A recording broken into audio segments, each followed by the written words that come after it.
Coba. Aku tanya dulu ya. Kalau pemirsa inget sama nama Ian Kasela, yang teringat apa? Comoto, bener nggak? Bener banget. Dan ternyata ya, sekarang ini ada suatu situasi alias gara-gara pandemi ini ya, untuk menyambung hidup seorang Ian Kasela sampai harus melelang kacamatanya. Waduh, ini agak-agak nggak enak ya beritanya ya. Kemudian ada lagi cerita dari Umi Pipik. Nah, kalau Umi Pipik ini denger-denger sih ya, katanya sudah menyiapkan kain kafan. Buat apa kira-kira ya? Kita aja yuk.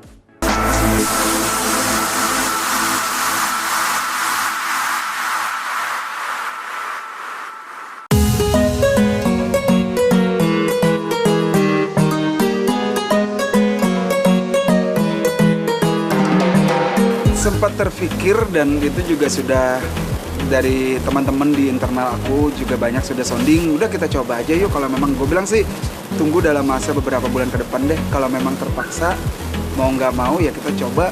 Karena kan gue bersama Raja itu identik dengan kacamata hitam, dan kita pernah event beberapa waktu yang lalu ada satu acara yang dimana dia galangan dana kacamata, gue diminta untuk mau nggak, ya udah gue coba ikutan disumbangkan kacamata salah satu, dan itu alhamdulillah sih terjual hampir 200 juta saat itu.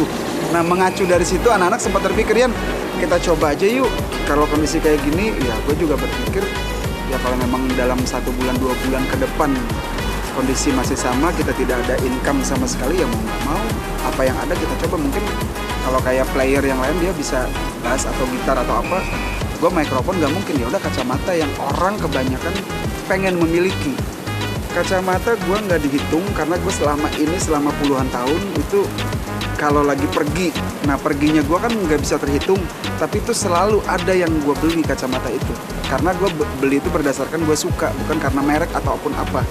Gue suka, gue beli gitu. Jadi sampai sekarang tuh tidak terhitung saking banyaknya, tapi ada beberapa yang punya nilai sejarah. Nah itu yang mungkin akan gue coba lelang nanti kalau memang kondisi seperti ini terus. Kalau mengacu dari yang pernah gue bilang waktu kita penggalangan dana itu sampai 200 juta nilainya.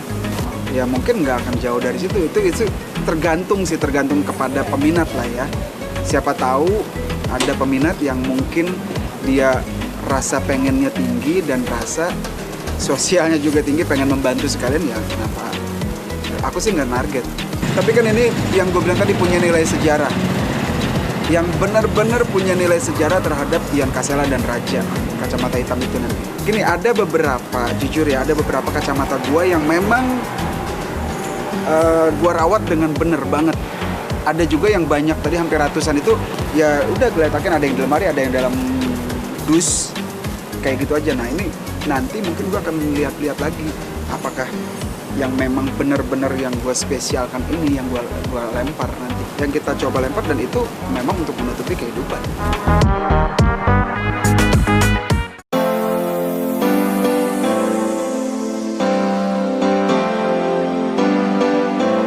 Alhamdulillah sih udah apa ya emang karena 90% udah sehat, jadi ya dijalanin aja aktivitas normal seperti biasa, paling jangan terlalu capek. Khusus enggak sih, hanya banyak olahraga aja, banyak gerak ya. Tapi benjolannya itu alhamdulillah udah nggak ada, Allah sembuhkan. Tapi kalau menjalani kontrol tetap dijalani dulu. Oh, udah enggak sih kalau kontrol mah, itu cuma kalau terapi kayak izin apapun itu masih.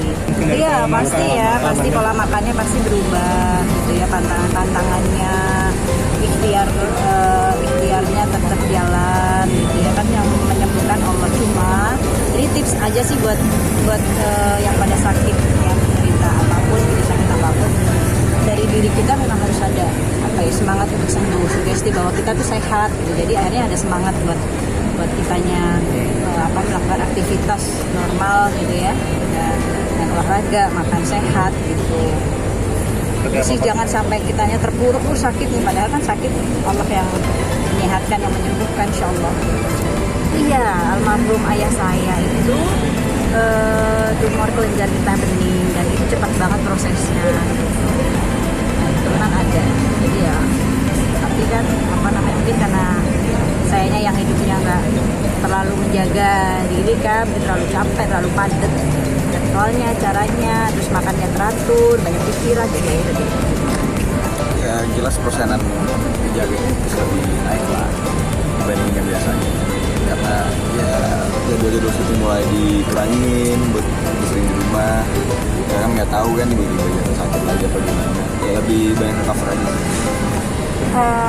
Lebih mengingatkan jangan terlalu capek juga gitu kan, jangan terlalu banyak aktivitas gitu. Karena kan Umi sendiri juga orangnya yang aktif kan, nggak mau yang diem aja di rumah gitu. Jadi kita ya ngingetin aja sih kadang kalau misalkan memang udah terlalu padat acaranya atau gimana.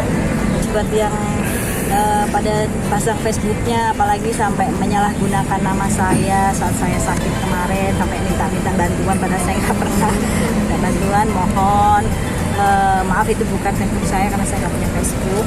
Jadi alhamdulillah pun saya juga sehat.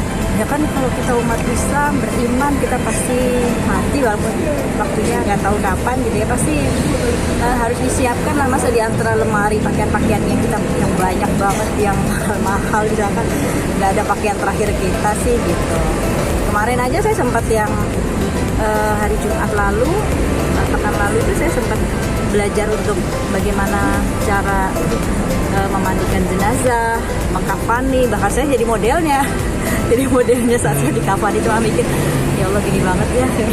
Kalau dikafani itu seperti ini, ruh kita tuh ngelihatin kita gitu ya saat itu gitu.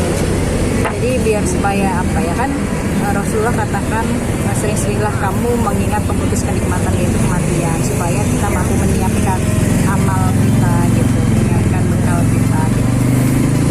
Dia siapin Keluarga sekeluarga nyiapin biar gak nyusahin gitu kan, diamanain ini ya, nanti kalau Umi meninggal ini kan kapannya dililit. Jadi kalau dililit doang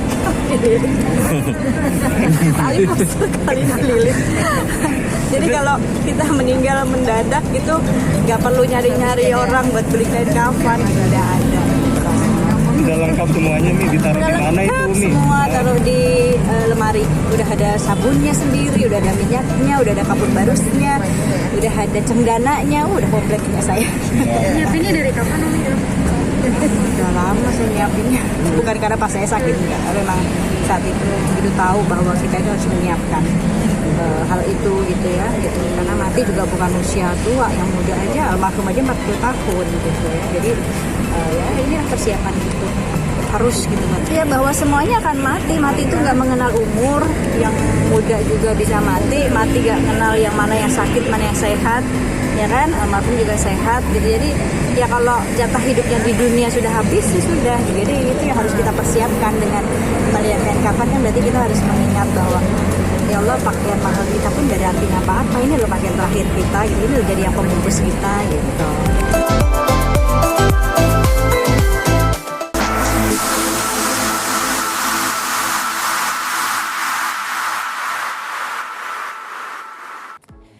Aduh Ian, kayaknya apa yang dialami oleh Ian memang dialami juga oleh banyak orang di dunia loh, bukan cuma di Indonesia aja ya. Ya apapun itu semoga badai cepat berlalu untuk kita semua deh ya. Sama-sama yuk kita jaga diri kita, keluarga kita, lingkungan kita dan orang-orang yang kita temui dengan mematuhi protokol kesehatan yang ditetapkan oleh pemerintah. Itu kuncinya biar udah deh cepat selesai ya kan. Nah kalau kita bicara tentang sakitnya Umi Pipik, alhamdulillah ya udah sembuh, udah bisa beraktivitas lagi, sudah membaik dan mudah-mudahan sehat selalu. Dan itu juga mengingatkan kita semua bahwa sebagus-bagusnya apa yang kita kenakan sekarang, pada akhirnya kita akan berakhir di selembar kain tersebut ya. Kalau gitu pemirsa ya, berakhir sudah juga perjumpaan kita kali ini dan akhirnya saya Dera Sagita juga harus undur pamit. Tapi jangan lupa loh ya, yang bukan gosip tapi asik itu cuma ada di sini di El Sinta TV, adanya di E-Celebrity. Jadi nonton terus E-Celebrity cuma di El Sinta TV setiap hari Sabtu dan Minggu jam 13.30. Dera Sagita undur pamit, sampai jumpa lagi. Bye bye.